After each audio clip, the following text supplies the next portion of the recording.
hear for Milwaukee County Zone 7. Now the Lawrence C. Graham Jr. presiding. Silence is commanded. Be seated. We're missing, oh no, okay, we're set. I looked the wrong direction for you. Okay, why don't you call the case so we can make a record of who's here? It's case number F912542, State of Wisconsin versus Jeffrey L. Dahmer. Appearances for the record, please. Me, Michael McCann, District Attorney in Milwaukee County, appearing for the State of Wisconsin. With me at council table is Assistant District Attorney Carol White and Assistant District Attorney Greg O'Mara. Also at council table is Lieutenant Kenneth Moiter of the Milwaukee Police Department, who has been with us through this hearing. I have also invited City of Milwaukee Police Lieutenant Roosevelt Harrell to join us. He would have been with us throughout at council table had we been contesting the murder counts in terms of the to which the plea was entered. Okay. Mr. Boyle, appearances for the defense. Good morning, Your Honor. On behalf of the defendant, Jeffrey Dahmer, who appears in his own person, he appears by his attorneys, Gerald P. Boyle, Wendy Petricus, Ellen Ryan, Scott Hansen, and seated at council table is Dr. Kenneth Smale, who has been of great assistance to me, and I wanted him here today. We're here for sentencing today. Mr. McCann, we talked about hearing from the families of the victims. Do you want to proceed with that first? Yes, I do.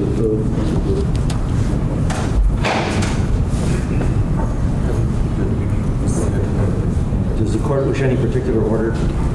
I'll let that be your call. Mr. Roger Griffin of our victim witness program is with us, and I'm going to ask him to orchestrate that as the families have their appearances.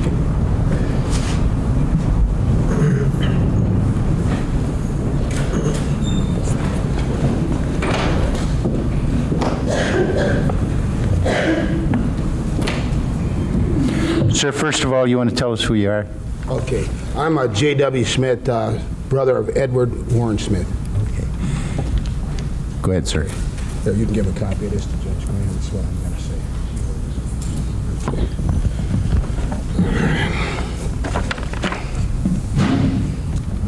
say. Okay. Sir, you've handed the bailiff a written statement, and you're going to read from that statement. Is that correct? Go ahead, sir.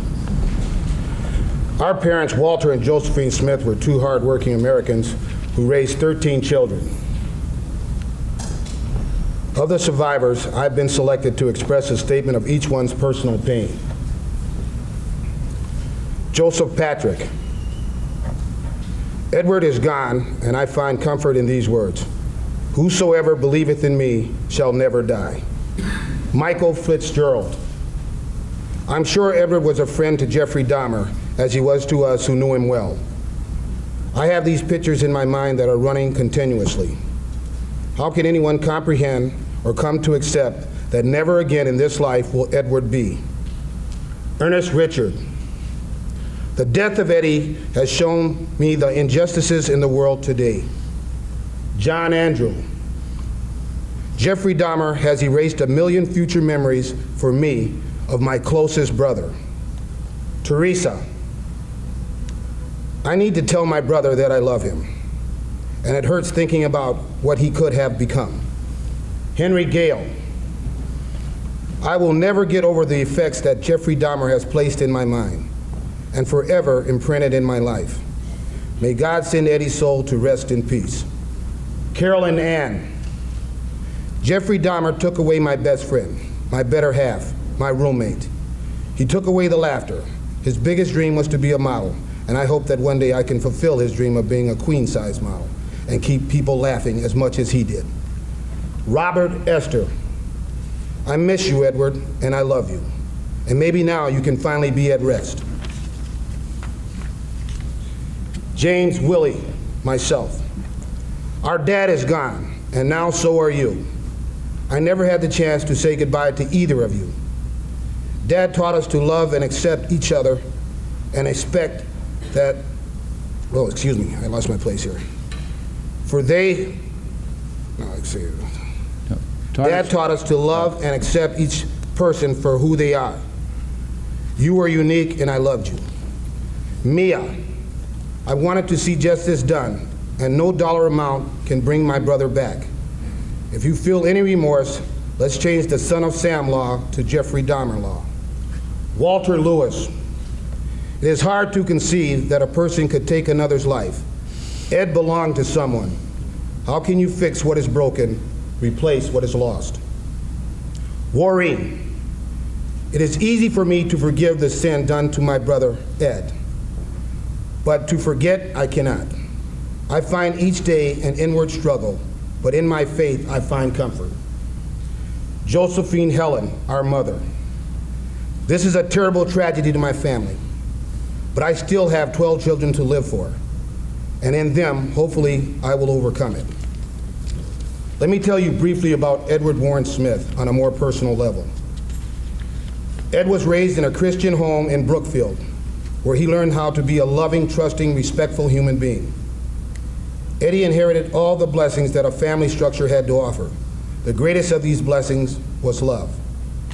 Eddie's style of life and dress was uniquely flamboyant. He was intelligent, witty, compassionate toward the human race. At the time Eddie's life was taken from him, he was searching for his place amongst you and me. Although we have tried, it is impossible to summarize 27 years of this young man's life in 5 minutes. Perhaps it can best be said in St. John chapter 15, verse 13. Greater love hath no man than this, that a man lay down his life for his friends. Edward Warren Smith tried to be Jeffrey Dahmer's friend. As a result, he lost his life. Mr. Dahmer, Eddie's gone now, the victim of your senseless killing. Where do we go from here? We ask ourselves. Why did this happen to a person like Eddie? He gave so much and asked so little. All he wanted was a chance to be himself, a chance to be happy. When all the facts are known, we hope that society will have gained some knowledge that will help prevent a tragedy such as the one Eddie suffered. There was no sacrifice too large or too small for Eddie. He truly loved giving and gave of himself abundantly. Thank you. Thank you, sir.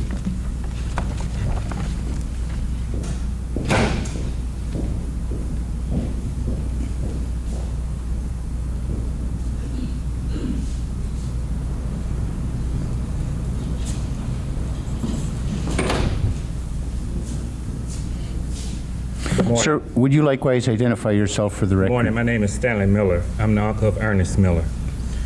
And I've been given this opportunity to come before you on behalf of the Miller family. We want to say that there's no place in a civilized society for anyone who shows no regards for life, especially in the form and manner that Jeffrey Dahmer has shown. We can't afford to have anyone preying nor stalking our people, no matter what our difference may be. How can we as a civilized people accept the responsibility of ever considering putting someone of this nature back into society? Judge Graham, we ask that you see fit to give Jeffrey Dahmer the maximum sentence. To Jeffrey Dahmer, you have become a hero to a few, but you have become a nightmare to so many more. That's including myself. Before I settle in for the night, I find myself looking in closets, under beds, anywhere that you may be found. Jeffrey Dahmer, due to your actions, this has caused my family a great deal of pain and emotional distress. Jeffrey Dahmer, through your selfish actions, you have caused my family to suffer the loss of society and companionship of Ernest. This was done without any cause or provocation on the part of Ernest, despite the fact that you had the knives, the saws, the bats, the acid, the drills, and possibly a gun. Even while he was in a semi-conscious state of mind, you didn't give him the chance to fight for his life. You took his life like a thief in the night by cutting his throat. Rather than facing him and let him fight for the thing that he felt most dear, you took the coward way out. Did you ever stop to think that this was someone's son? Did you ever stop to think that this is someone's brother, nephew, uncle, cousin, grandson, or just someone's friend that's missing him dearly? Jeffrey Dahmer, just a couple of things about Ernest that you didn't take the time out to find out. First, Ernest was a dancer. This came naturally, and this was his dream, all through his short-lived life. Second, he had a family that loved him. He has a niece now that's 4 months old that he'll never get to hold or play or just watch grow up. He'll have to look from heaven now. I hope that you live a long life so that one day you can appreciate life. On that day, you would know my family's suffering. Furthermore, fortunate for you, Wisconsin doesn't ask you for what you have taken, but then you can only give once. I'm not for the death penalty, but you are a perfect candidate. To Mr. Boyle, first to you, I want to say thank you for not laying any of the blame on the victims. You didn't fail, it's just that God take care of his people. Truth shall always stand. The verdict was appropriate and absolute. Third, you and your staff had a job to do, and you did it well, and we respect that. To Mr. McCann, thank you for fighting the battle that Ernest couldn't fight for himself. As we sat back and fought the battle of faith, you taught us all a lesson on responsibility that we'll never forget. You and your staff has my family deepest respect. To the Dahmer family, I know that there are some dark days for your family, but the morning will come. So look to the hills, and you will make it through. Thank you, sir.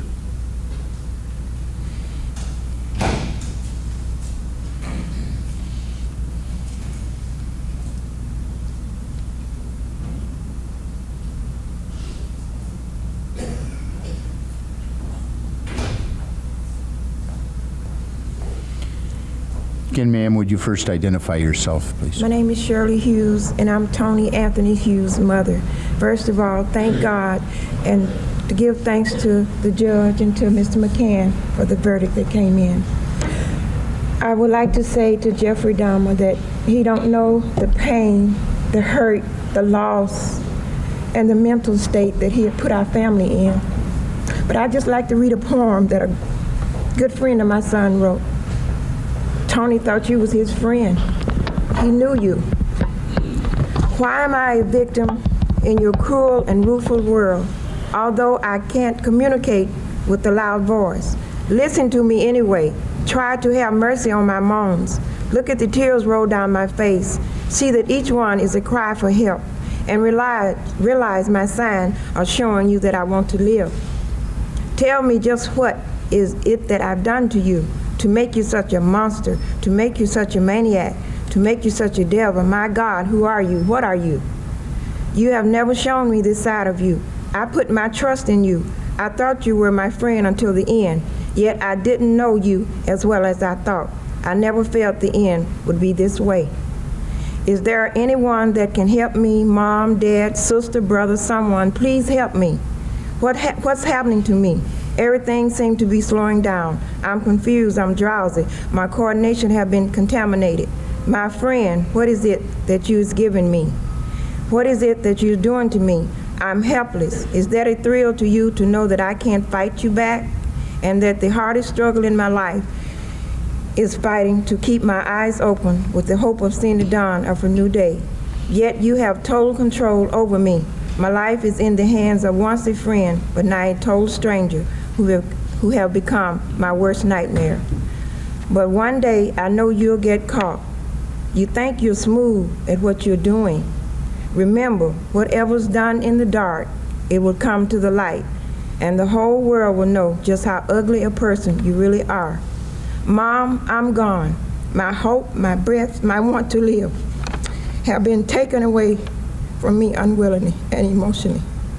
I know that there's a dragon piercing your heart day and night because of this, but yet I'm not far away.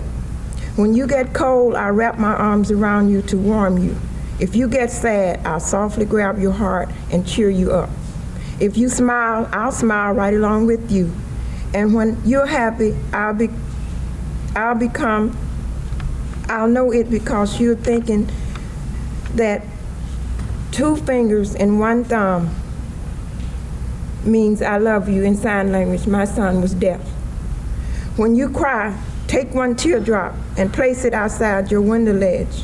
And when I pass by, I'll exchange it for one of mine. 2 fingers and 1 thumb, Mom. Thank you, ma'am.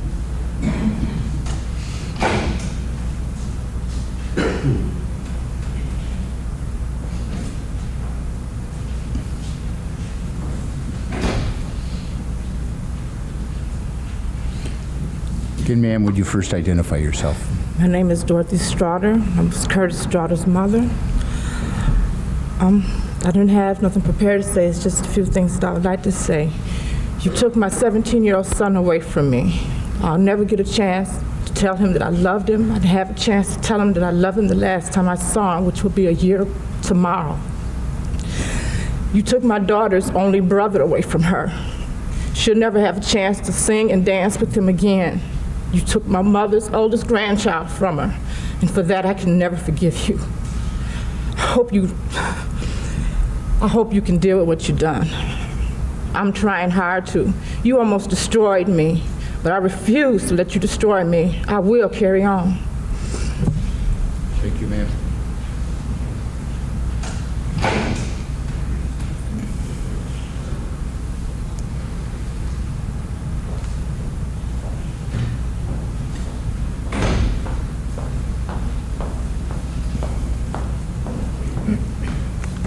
Again, would you identify yourself first, ma'am? Yes. Good morning, Your Honor. I'm Janie Hagan, the sister of Richard Guerrero. I am here as a spokesperson for my family. The first thing I would like to do is thank Mr. McCann and his staff for doing a fantastic job. It has been a long 4 years of searching and grieving for my family, friends, and others who loved Richard. On March 24th, 1988, Richard disappeared at the age 21.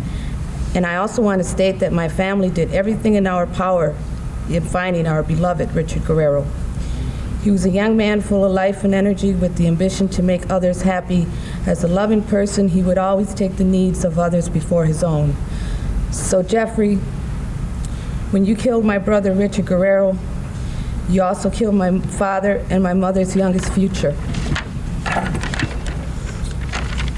And my 3 brothers' lives, including my life, my husband, and my 3 children, will never forget this tragedy that you inflicted upon us.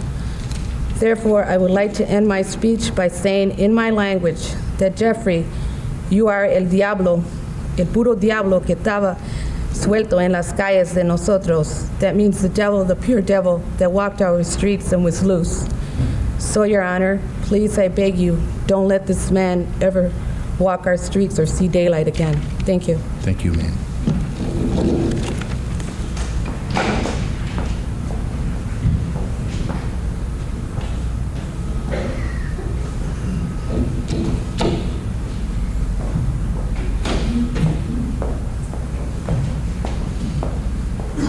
Good morning, Your Honor. My name is Inez Thomas, and I'm the mother of David Thomas. First, I want to let you know, Jeffrey Dahmer, about the pain that you caused my family. That was my baby boy that you took away from me, his sisters and brothers, and they can't hardly deal with this. He have a little child, Cortia, that'll never see her father again. She was only 2. And now she sits in the window and she asked her mother, Mommy, where is Day-Day? She called him Day-Day. Where is Day-Day? When is Day-Day coming?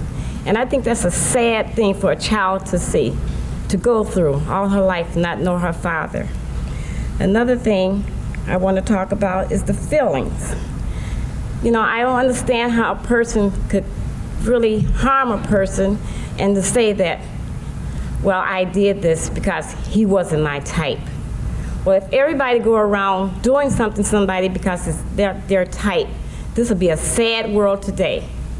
And I just feel that this man should never be able to walk the face of earth or to be able to harm anyone else again. I want a few more things I want to say in my heart. I want to thank the jury for seeing this man for what he is, a sneaky, conniving person, that if he had a chance, he would constantly do this again. So I thank the jury for seeing this man for what he is. I want to thank E. Michael McCann, District Attorney, for being there with the families, seeing the families suffer this way, and to realize that we all have feelings, that we lost a loved one, that Lord knows will never come back. And I appreciate it, and I thank the Lord for him for being in there in our corner. Thank you, Your Honor. Thank you, ma'am.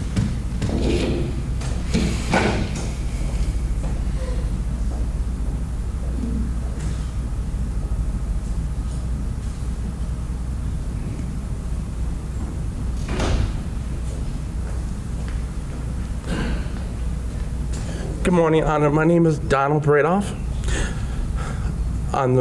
For the Bradoff family, as much as love in our family closed, my mother gave 5 beautiful kids. We lost, he destroyed the baby of the family, and I hope you go to hell. I love this world. You guys did a wonderful job.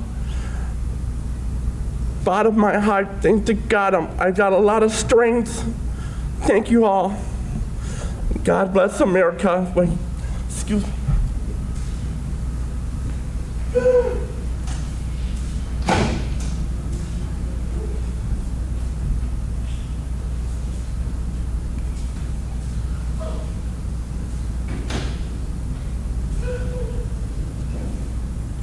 Hello, my name is Marilyn Sears. I'm the mother of Anthony Lee Sears, and I just wanted to know, just why, why would it be my son, I just want to thank E. Michael McCann for the good job he did. Boy, you did a good job too, but I'm glad McCann won it, and I want to thank the jury, and I want to thank you, Judge, and just keep this man off the street, please.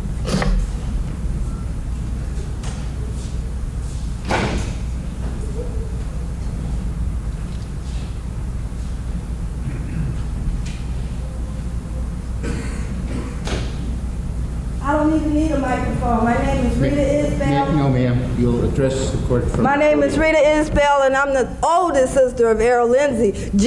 Whatever your name is, Satan.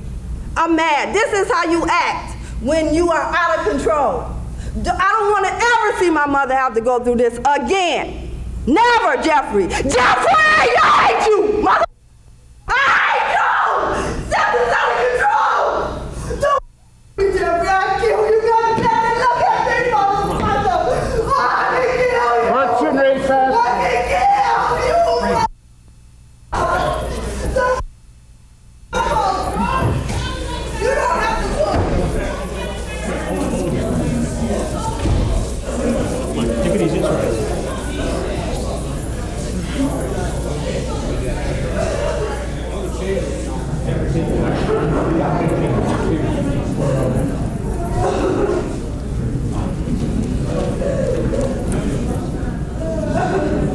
Wisconsin, 1 penny for the presentation of the defense in this matter. There was never going to be a time where it was going to be asked for help to put forth a defense. And what we did was we went out and we got good doctors to come in and express their theories as to why, in their honest opinion, not Jeffrey Dahmer being freed, that was never going to be an issue ever, but to explain to the world at large how a human being's mind can dissipate to such a degree that it can commit these horrendous acts. And it took great courage for these doctors, who are not in the private practice and not in practice to get business, but to come forth and subject themselves to vigorous cross-examination by one of the nation's finest lawyers, to come forth and express their theories so that a jury could determine whether or not he fit the definition. But even if he didn't fit the definition, there was no decision to be made. No lawyer has a right to make judgments concerning another person's due process rights. Not only has society learned that there are people out there who have these disorders, but also lawyers in the future will know what problems there are when and if they're confronted with the same kind of situation as was confronted in this case. I am confident, as I said the very first day, when it was a very troublesome time in my life of making the decision to stay or to run, that I was not going to run. And I told that audience that was present at the Wisconsin Club, 50 or 60 press entities, that some good will come of this. I don't know what good will come of it, but hopefully some good. And then I decided that these families had a right to know everything that if they chose to, and I've tried to get that message to them. I don't know how I would react. Certainly, I don't know if I'd have the dignity of some of these people and the way they have acted in this horrendous episode from day one. But more than anything, Your Honor, I was hopeful not from an evangelistic standpoint. We all know if we follow the good book, it'll be a very easy world. But to let people out there know that if you're in the gutter of trash, you're going to get dirty and bad. And that's exactly what happened here. There is no human being in the world who is troubled right now who can't learn from what happened in this courtroom, that no matter what is wrong with them, there is help out there.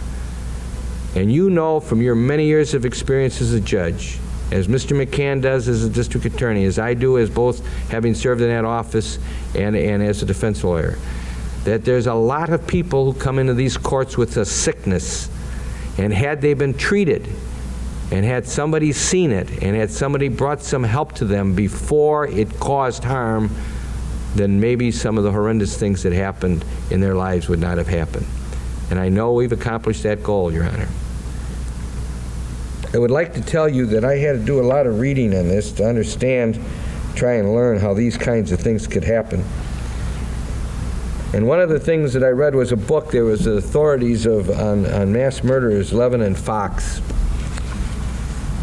And they were known as then and now as the people who have done more study on the field of serial killings and mass murders than anyone. And obviously, in the interest of trying to find out what this is all about, I bought the book, and the lawyer F. Lee Bailey wrote the foreword.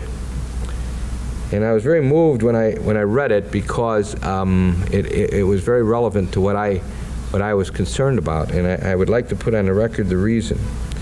Mr. Bailey was the lawyer for the Boston Strangler, as court well knows and as society knows, was a very, very bad human being who killed a lot of people. And he had a criminal psychiatrist look at the Boston Strangler, I think his name was DeSalvo. And Mr. Bailey recounts in the foreword to this very fine and very well-written book, he said, "The handling of the Strangler case yielded a number of disappointments, but two stand out in my mind. The first occurred when the doctor, one of the foremost criminal psychiatrists of the era, informed me after a detailed examination of DeSalvo, quote, 'Mr. Bailey, I hate to disappoint you, but I do not find your client to be insane in the legal sense, nor psychotic in the medical sense. He is a sociopath and only that. The law does not recognize a sociopath as having a mental illness which will excuse criminal responsibility. I thoroughly disagree with the law on this point, but as things are, my testimony would not help you,' quit quote." Mr. Bailey says, "The second disappointment, perhaps disillusionment is a better word, came after DeSalvo had been convicted of some of these offenses and was sentenced to life imprisonment. Quoting Mr. Bailey, I literally begged the authorities of the Commonwealth of Massachusetts not to forfeit a valuable opportunity to painstakingly scrutinize a specimen serial killer who was in captivity. I felt that by learning all we could about Albert, meaning DeSalvo, from his early years until his apprehension in his early 30s, there was much data to be recorded that could, together with other similar histories of multiple murderers, be useful in pursuing a most worthwhile objective, that is, defining a profile of a potential homicidal maniac in his or her early or adolescent years so that preventative steps could be taken consistent with basic constitutional rights." And I was so moved by that because I say the same thing here. I say that now the story has been told, as I saw on the television last night at one of the inner city churches, there was a call for healing. It's going to take a long time to heal for these families, if ever. But I'd like very much to state that it is my hope, on a personal basis, that the institution in the state of Wisconsin, which I know it will recognize that they have an opportunity to do what Mr. Bailey said so well in the foreword to the book that I just quoted. Unfortunately, Mr. DeSalvo was killed in prison, and the study never took place. I would hope that Mr. Dahmer, and I think the court, after the court in the world at large hears what he has to say, will recognize that he will be ready for such a study, so that someday, somehow, out there, somebody may see some soft signs that will cause them to call the kind of people that I consider to have been heroes in this courtroom, Dr. Berlin and Dr. Becker and Dr. Wallstrom, because, Your Honor, they treat this sickness. The other psychiatrists, albeit great, are not treating psychiatrists.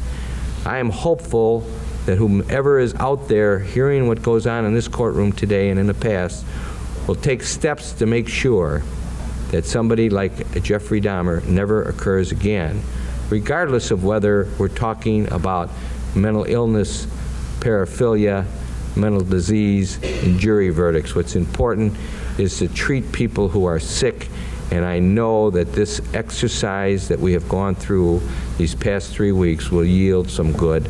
I am confident of it. I have nothing more to say other than to thank the court for the courtesy it's shown me, and I would like to ask Mr. Dahmer to come forward and make the statement that he is prepared to make. Thank you. Mr. Dahmer, you do have the right to address the court at this time. You may step to the podium.